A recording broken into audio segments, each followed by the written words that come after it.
തലവന്റെ ശരിക്കുള്ള തലവൻ എന്ന പ്രോജക്റ്റ് ഓൺ ആവാനുള്ള ഒരാളല്ലേ?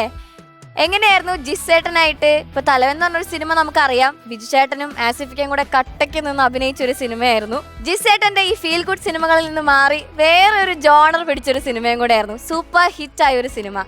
ആ ഒരു സിനിമ കൈ കൊടുക്കുന്നതിന് മുന്നേ ഉള്ള നിങ്ങളുടെ ഡിസ്കഷൻസ് എന്തൊക്കെയായിരുന്നു? തീർച്ചയായിട്ടും ജിസിന്റെ സ്ഥിരം സിനിമകൾ, ഫീൽ ഗുഡ് സിനിമകളുടെ ആളായിട്ടാണ് ജിസിനെ എപ്പോഴും അറിയപ്പെടുന്നത്. ജിസ് അത് കഴിഞ്ഞ് ശരിക്കും പറഞ്ഞാൽ ഫീൽ ഗുഡ് സിനിമകളിൽ നിന്ന് മാറി ചെയ്ത ആദ്യ സിനിമ തലവനായിരുന്നില്ല. ഇന്നലെ വരെ എന്ന സിനിമയായിരുന്നു ആ ജോണറിൽ നിന്ന് മാറിയ സിനിമ. തീർച്ചയായിട്ടും അത് മാറി ചെയ്യണം എന്നുള്ള ആലോചന ഉണ്ടപ്പോൾ തന്നെ ജിസിന്റെ വളരെ അടുത്ത സുഹൃത്താണ്. ഇപ്പം നിർമ്മാതാവ് എന്ന രീതിയിലേക്കല്ല ഞാൻ ആ സിനിമയിലേക്ക് വരുന്നത്.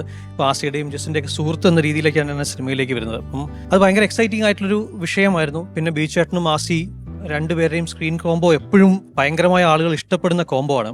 ഇപ്പം രജിഷ ഇവിടെയുണ്ട്, അനുരാഗ് കരിക്കിൻ വെള്ളവും, അതുപോലെ ഒരുപാട് കോംബോ ഉണ്ട് അവരുടെ ഹിറ്റ് ആയിട്ടുള്ള കോംബോസ്. ഡെഫിനറ്റ്ലി ബേസിക്കലി സബ്ജക്ട് തന്നെയാണ് നമ്മളെ അതിലേക്ക് ആകർഷിച്ചത്. പിന്നെ തീർച്ചയായിട്ടും ജിസിനെ പോലൊരു ഡയറക്ടർ അതിലുണ്ടാവുന്നു എന്ന് പറയുമ്പം ആസിഫും ബീച്ചു ചേട്ടനും ഉള്ള കാസ്റ്റ് എല്ലാം കൊണ്ടും നന്നായി വന്നു. അതിന്റെ റിസൾട്ടാണ് തിയേറ്ററിലും അത് കാണിച്ചു തന്നത്. അപ്പൊ അതൊരു സൂപ്പർ ഹിറ്റ് ആവുമ്പോൾ ഒരു പ്രൊഡ്യൂസർക്ക് ഉണ്ടാകുന്ന ഒരു സന്തോഷം അത് വേറെ തന്നെയാണ്. തീർച്ചയായിട്ടും ആ ഒരു മൊമെന്റ്, ആ ഒരു ഹാപ്പിനെസ് എങ്ങനെയായിരുന്നു?